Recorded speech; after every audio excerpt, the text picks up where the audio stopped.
A large portion of the Jewish nation has returned to its homeland, but the heart, soul, and mind of much of the Jewish nation are still in exile mode. This state of affairs must and will inevitably change. This is Torah Nation TV from Jerusalem, and we are speaking with the head of Machon Shilo, Rabbi David Bar-Hayim. Shalom, Rabbi Bar-Hayim. Shalom Rav. When does one say the bracha leishev basukah, and how many times a day should one say it? I think the best would be, in order to begin this discussion, the best would be if I were to quote briefly from the Tur. The Tur was written by Rabbeinu Yaakov, the son of the Rosh. The Rosh was one of the greatest of the Rishonim, and the book The Tur is an excellent halachic guide and quotes all the major opinions as a rule on any given topic. So I'll begin there. The Tur writes as follows: Siman Tau Resh Lamed Taif Mevarachim ala Sukkah b'chol pa'am ufa'am shenichnas ba. The first thing the Tur writes is that one makes the baracha on the Sukkah each time one enters the Sukkah during the Chag. Wa'afilu hanichnas b'sukat havero levakaro. Even a person who enters the Sukkah of his fellow Jew, his friend, he went to visit him, for example, Sarich levarech b'chol pa'am ufa'am sha'af al pi shebirech alea b'yom harishon hozrim mevarechim alea. In other words, he means to say we make the baracha all days of the Chag. Kach kathavu ha-geonim. This is the view of the Geonim. Shasarich levarech b'chol pa'am ufa'am. The first thing to note here is that the Tur is quoting the halacha as it appears in the Talmud and in the Geonim. The Talmud discusses this matter in Masechet Sukkah, Daf Mem Waw Amud Aleph, 46a. And there the Gemara explains that after it was established by the Talmud that we make the bracha throughout the Chag, and not just on the first day. That is the view of the Talmud Bavli. Then the question becomes, does one say it once every day or every single time that one enters the Sukkah? And the Talmud compares this question to the question of Tefillin. How often do we make the bracha on Tefillin? Seeing that the mitzvah of wearing Tefillin ideally is all day or many hours during the day, the Talmud quotes a baraita, which is a Tosefta, Masechet Berachot, between a mahloket between Rabbi, that is to say Rabbi Yehuda Nasi, and the Chachamim. Rabbi is of the opinion that each time you remove the tefillin and then put them on again, when you put them on a second time or a third time or a 15th time during the day, you make the bracha for tefillin. And the Chachamim say that you make the bracha once a day when you put them on the first time, and the rest of the day you put them on without a bracha. The first thing we need to understand is why do we have these two opinions? First of all, Rabbi Yehuda Nasi's opinion is that the mitzvah is performed when the tefillin are on you. And when you remove the tefillin, for whatever reason, there is a break in actual fact. In objective reality, there is a break in the kiyum, in the performance of this mitzvah, which is then re-established and renewed when you put on the tefillin again, a second or a third or a 15th time during the day. But it is one and the same mitzvah that you are performing throughout the day. Normally a person would remove tefillin only if necessary, for example, to eat, or perhaps to take a shower, or things of this nature. These things are all considered part and parcel of a normal life, and therefore part and parcel of the mitzvah of wearing tefillin. And therefore it is understood from the outset, when you make the baracha in the morning, that whatever happens during the day, you will eventually put on the tefillin again, and this will be a continuation of the mitzvah that you have begun now. And that is the view of Rabbi Yehuda Nasi, and the Talmud explains that the same applies to Sukkah, and therefore according to Rabbi Yehuda Nasi, one makes the baracha on tefillin. So explains Rashi, based on the sugya there, one makes the baracha on the Sukkah every time one enters, and Rashi clarifies, even 100 times a day.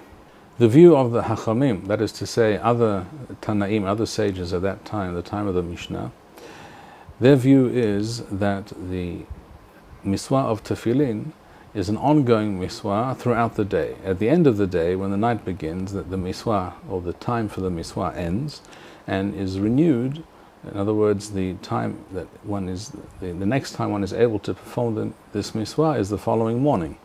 So the night is a hefsek, is a break between one day and the next, and therefore every morning one has to make the bracha. But once one has made the bracha in the morning, the bracha is for the mitzvah of that day, no matter how many times you may need to remove the tefillin and then put them on again. And therefore the Chachamim say you make the bracha once every day. And according to that view, as the Talmud explains, the same being true for Sukkah, one would make the bracha during Sukkot on the first day only, or at least one could claim once every day. One might consider that possibility as well, although there is a difficulty with that, as I will explain. And that would not therefore allow of saying the bracha 50 or 100 times a day, as Rashi explains, or as Rav Saadia Gaon writes, etc. The difference, however, the great difference between Tefillin and Sukkah is that all agree that the mitzvah of Tefillin does not apply at night, and therefore each night is a break, is a objective break in the possibility even, not just the actual performance, but even the theoretical performance of the mitzvah of Tefillin, whereas the mitzvah of Sukkah is unbroken for 7 days and 7 nights. From the first moment of Sukkot, the evening of the first day, until the end of the 7th day, there is one ongoing, continuous mitzvah. And therefore, even if one were to say, as Rashi explains, that with regards to Tefillin, we make the bracha every time we put them on, and even though the nights don't really constitute a break, nevertheless, each day we make a new bracha, this argument is even less feasible when it comes to Sukkah, because Sukkah is, according to all, a mitzvah which is ongoing without any break, night and day, for 7 whole days. One eats in the Sukkah, one sleeps in the Sukkah, one talks in the Sukkah, one studies in the Sukkah, one can have a cup of coffee and read a book in the Sukkah, and in fact it is a mitzvah to do so, or as the Gaonim are quoted by the Rosh, as was quoted by the two we just read, it's a mitzvah to visit, when one visits one's friend, it is a mitzvah to do so and sit with him and speak with him in his Sukkah, because that is one's home for 7 days. And therefore the explanation, the svara, the rationale behind making one bracha for the entire Chag with regards to Sukkah is even greater and more powerful than the rationale behind making one bracha for Tefillin each day. And this is in fact what we find in the Talmud Yerushalmi. In the Talmud Yerushalmi, in the first perek of Masechet Sukkah, halacha bet, we find that there is only one opinion on the matter, and that opinion is that one makes the bracha on the first night only, Berele Yom Tov Rishon Shel Sukkot, and then it goes on to say, Mishehu Birech ala Sukkah, Shuv Eino Mevarech. Once he has made the bracha, he does not make the bracha again. In other words, this bracha is said once, according to the Talmud Yerushalmi, on the first night of the Chag. Usually this is said together with Kiddush, so that doesn't necessarily have to be so. And that is sufficient, and that covers all the different forms of living and being and sleeping and eating and living in the Sukkah throughout the 7 nights and 7 days of Sukkot. And therefore you would imagine that there would be only one opinion, assuming that most Poskim would follow the Talmud Bavli, as is the norm, as has been the historical practice. You would assume there would be only one opinion, that is to say that every time you enter the Sukkah you should make a bracha, whether it's connected to eating or any other activity in the Sukkah. And this is in fact the view of the Gaonim, as we stated, and of the Rif and the Rambam and other Poskim such as the Gra, who follows in their footsteps, based entirely on the simple, plain reading and understanding of the Sugya. However, the fact is that there are also many Poskim who were of the opinion that the bracha is only to be said when one sits down to have a meal in the Sukkah. And I quote from the Tur continues, having quoted the Gaonim, who say that you make the bracha every time you enter, he says, Rabbeinu Tam piresh, kevan she'ikar kevi'uth she'adam oseh b'toch ha'sukkah hi ha'achila, mevarech al ha'achila, ufoter kol ha'dvarim. Afilu ha'shena shehi hamura me'achila. Sharei ochlim arai husala, wa'en yeshelim arai husala. Here, the Tur quotes the view of Rabbeinu Tam, who says something rather surprising, in fact startling. Rabbeinu Tam says that one makes the bracha only when one sits down to eat, and that bracha that one says on the Sukkah at the time of eating a meal in the Sukkah covers everything that one does in the Sukkah till the next meal. There is no basis, it must be said plainly, in the Talmud or in any other source from Chazal. There is no basis for this opinion, and it is very surprising when you think about it, why Rabbeinu Tam would have introduced this entirely new suggestion, this new rationale, and change the minhag. But the fact of the matter is that in this case, as in many other cases, Rabbeinu Tam did not really come to change the minhag or to change the halacha. Rather, what he was doing was explaining the reality that already existed in his day on the ground and had existed for centuries. He was giving it some kind of halachic legitimization, even though it's not at all in keeping with what the Talmud states. And the reason is very simple.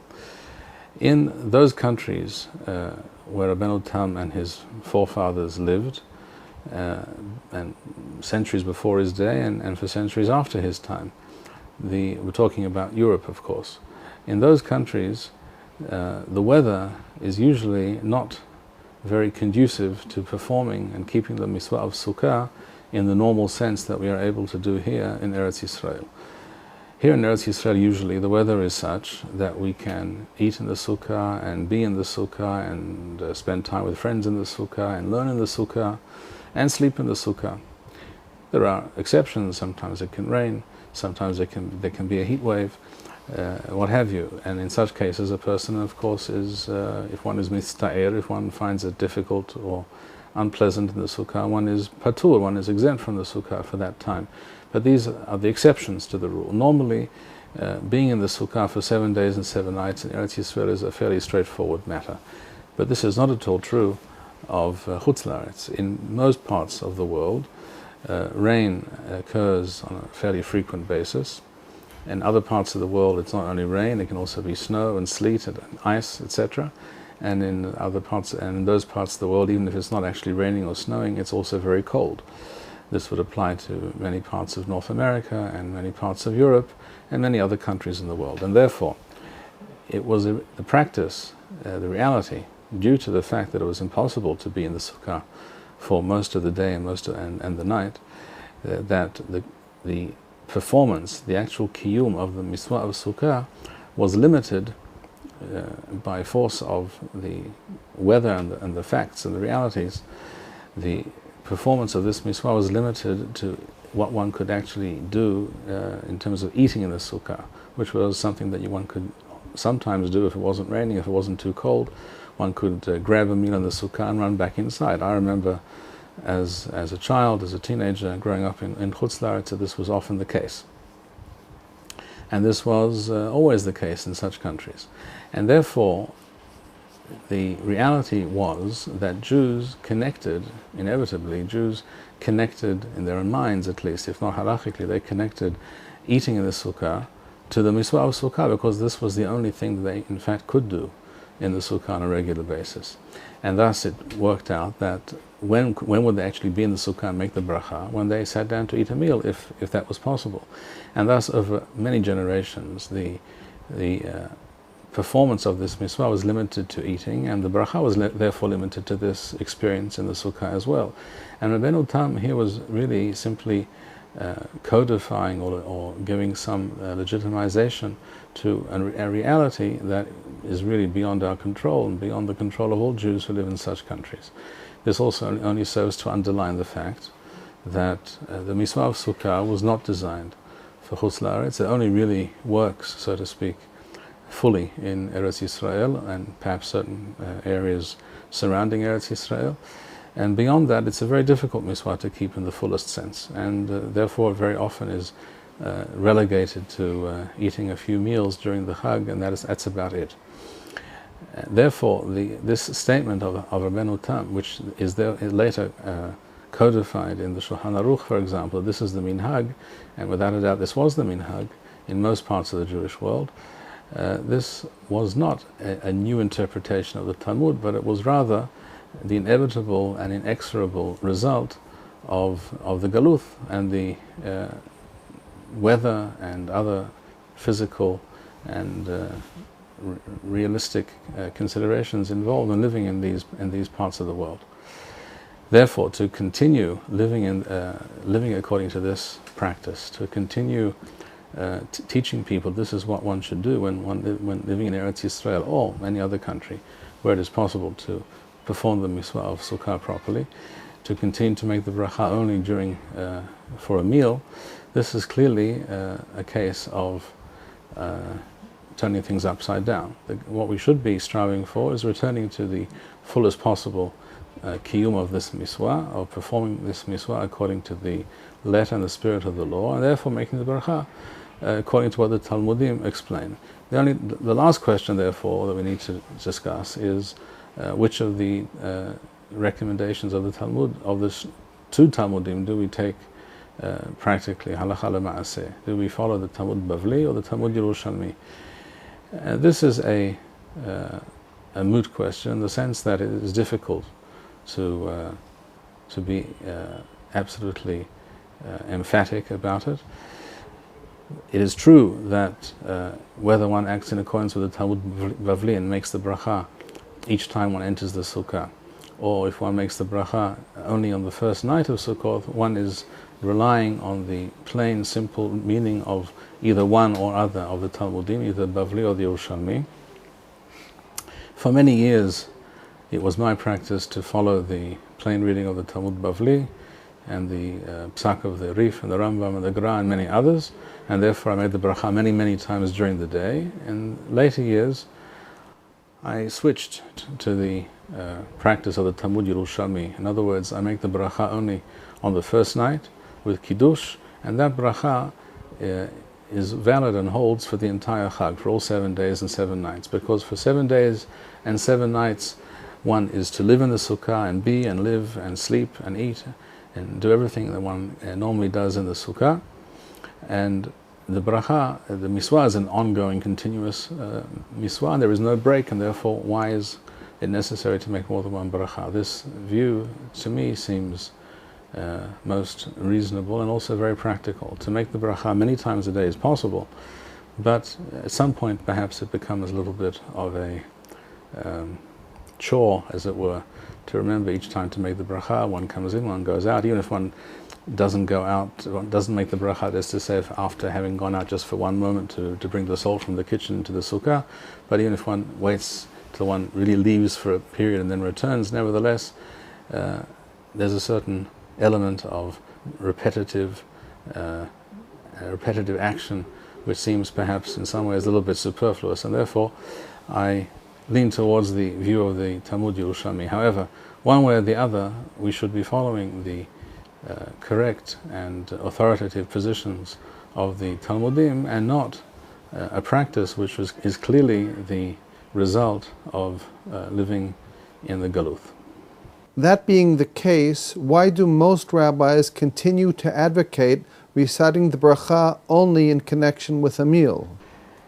Here we have, unfortunately, another example of Galut mode Judaism having become the norm, normative Judaism as it were, when of course it is not, and the inability of many people, to even learned people, to break away from the mode, from that Galut mode Judaism, and return to the more authentic Judaism as quoted, as stated by the Chachamim, by Chazal, in the Mishnah, in the Talmud, etc.